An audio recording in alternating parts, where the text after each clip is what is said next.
Hello and welcome back to Workshop Wednesdays. Today you will join me on a trip to a rather chilly Chelmsford fire station. Today I will be questioning why I do the things I do, and because there are two things that slightly concern me in this world. Not afraid, concerned I'll say. One is Welks, who's got time for Welks, and the other thing is heights. Now, considering the ALP, the aerial ladder platform, has the ability to reach 32 metres, I think, off the top of my head, this could be interesting, and I might need my big boy pads. So I'll go grab them and I'll meet you in Chelmsford. I'm sure it'll be fun. See you there. So today we are with Gav, the watch manager at Chelmsford. Thank you for having me, Gav. Welcome. What we're going to do is just talk about what happens with the ALP. So say control come through and you've got an incident.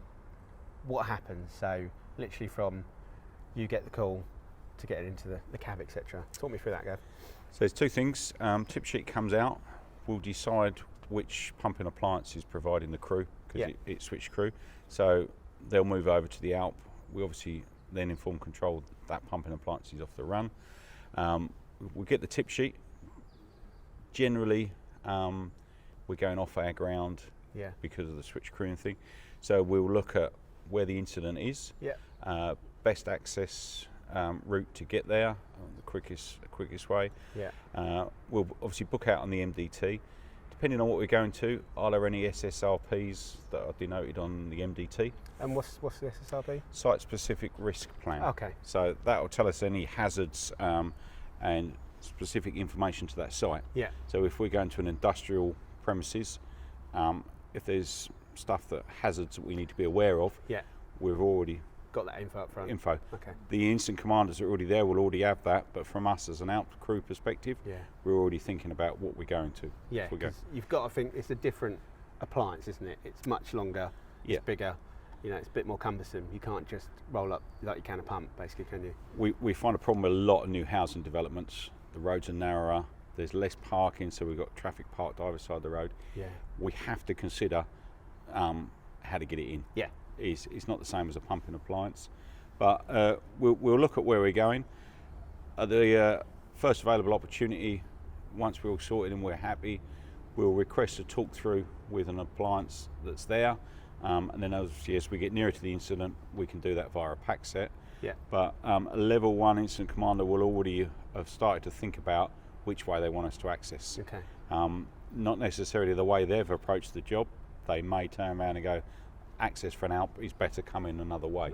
So we'll have that discussion with them en route, so as we're already happy with where we're going, etc. Okay, so you've arrived at scene and you basically want to set the ALP up. What is next? So I'm guessing legs out, stable surface, that kind of stuff. So we're looking at, it's got to be unquestionably sound surface below. We're looking at where drains are running, block paving, manhole covers, etc. Curbs. We're not just looking on ground level, we need to look above us. So we're looking for power cables, aerial cables, overhanging trees, overhanging buildings, that kind of stuff. Can we actually pitch it? Normally, that's been ascertained by incident commanders that are on scene before we get there. You do get it occasionally, and that's where the knowledge and the competency, experience, I guess, isn't it? Experience of the ALP crews come in and go, we can't do that.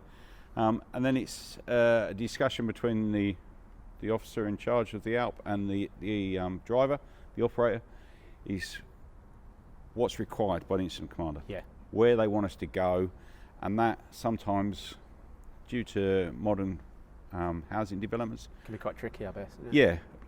Gold standard, we need to be wide jacked on both sides. That gives us full movement all the way around, up and down. It gives us maximum ability.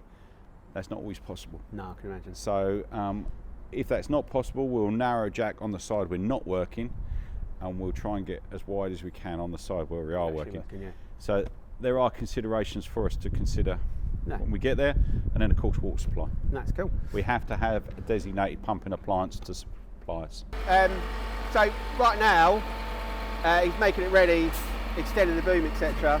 So is this where he's got to obviously still make considerations around anything that's above So we need to be looking above, and between me and the driver, the operator will decide where we want the cage. Okay. So we can put the cage in front, we can put it either side, yeah, or we can put it at the back.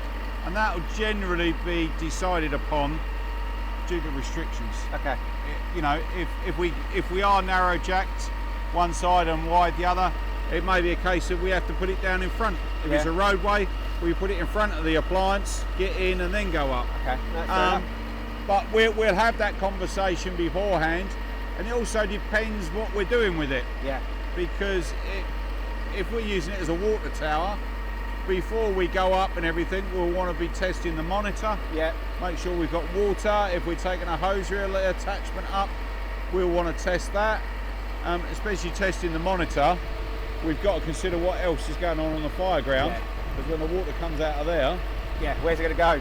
Yeah. Precisely. And I suppose if it is the water tower as well, there'll be a pump obviously there providing pumping pressure for that monitor. Yeah. So we predominantly need 3 lines of delivery into the out, up to 10 bar pressure. 10 bar is the optimum we're looking for. Okay.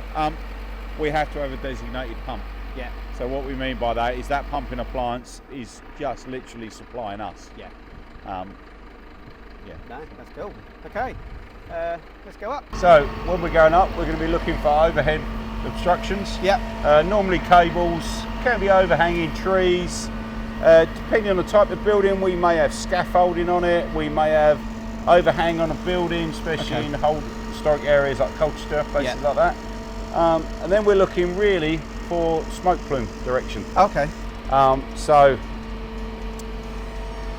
we can be up here in BA, but BA and working at height equipment. Tricky combination, I imagine. It is a lot of gear to put on. There's a lot of straps and it's complicated. We do it, and it's possible. It's possible. Yeah. But ideally, if we can work out of the smoke plume, we will always look to do so because it's better for the operators up here. Yeah. Visibility, you know. Yeah. Yes, we can put BA on, but if we're working in a smoke plume, we have a visibility issue. Yeah. So. Okay. So overlooking here now. So let's imagine there's smoke down there. What's your considerations about looking how to approach the fire that's in that roof space as such? So there's certain things that I need to consider. Liaising with the incident commander. Do I have crews in that building? Yeah. Because obviously you'll see the monitor on the front here. Yeah. The high-powered monitor deliver lots of water. If I've got crews working on the first floor or in the roof space, I don't really want that monitor going onto them. So as you can see, that monitor there is remote controlled, isn't it? Yep. Yeah, I can control it all from here. There's a big lever down there that I open it up with, but the rest of the controls I can do from here. Okay. So briefly, you're talking about, so if there isn't, say, you can't visibly see through the roof, what's your next move? If the roof is intact, but the officer in charge has deemed the fire is within the roof space, and they can't fight it internally by the use of BA crews and hose lines, and the decision has been made to use the ALP, we need to gain access into that roof. So what would you use? So I would take another firefighter up with me. Yeah. We'd be looking at things like ceiling hooks, axe, hooligan tool, things like that.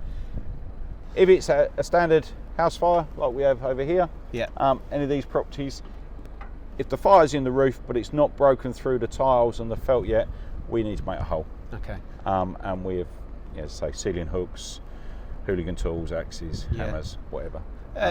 Any other kind of unusual incidents that you maybe might have been to? There's vast incidents, rescues from height, animal rescues, water tower. Assisted ambulance and things like that, isn't it? Yeah. Cool, brilliant. Loads. That's really good. Thank you very much, Gavin. Oh, you're welcome. I really appreciate your time. No problem at all. Okay, so thank you for dropping by.